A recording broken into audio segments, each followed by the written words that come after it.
کراچی کے علاقے کرنگی ابراہیم حیدری پر wrong way آنے والے ڈمپر نے موٹر سائیکل پر سوار 3 افراد کو کچل دیا۔ تینوں نوجوان موقع پر جاں بحق ہو گئے۔ ڈمپر ڈرائیور موقع سے فرار ہو گیا۔ مشتعل عوام نے ڈمپر کو آگ لگا کر روڈ بلاک کر دیا۔ مزید تفصیلات جانیے بلال خان کی رپورٹ سے۔ کراچی کی شاہراہوں پر موت بانٹتے ڈمپر اور واٹر ٹینکرز نے مزید 3 افراد سے جینے کا حق چھین لیا۔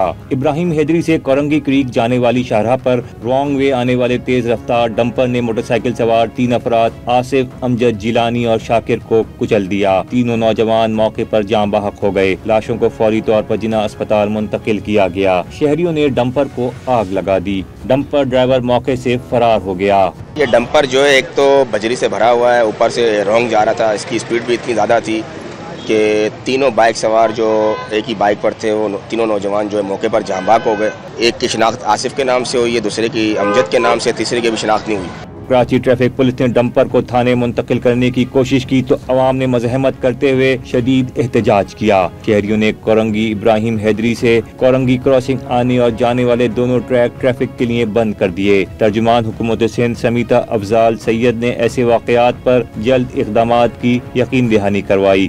بڑے افسوس کا واقعہ ہے یہ، اور ظاہر بات ہے پبلک بھی ہو یا گورنمنٹ بھی ہو وہ بالکل ٹالریٹ نہیں کرے گی اس طرح کے حادثات۔ ٹرانسپورٹ ڈپارٹمنٹ نے بھی ایک کمیٹی تشکیل کی ہے جس میں اویئرنیس کے علاوہ جو فٹنس ہے، آپ نے دیکھا ہوگا جو کچھ دنوں پہلے جو حادثہ ہوا اس میں بریک فیل ہوئے تھے ڈمپر کے، تو اس کے اوپر جو ہے آبویسلی بہت سیریس ہے گورنمنٹ، اور گورنمنٹ نے جو ہے وہ ایک کمیٹی بھی بنا دی ہے، اور ایک ہائی لیول میٹنگ جو ہے ان ٹریفک حادثات کی جو کراچی میں ہو رہے ہیں اس پہ چیف سیکرٹری نے بھی وہ لیا ہے، جو منڈے کو ایک میٹنگ ہوگی جس میں NHA بھی انوالو ہوگا، IG موٹر وے بھی ہوں گے۔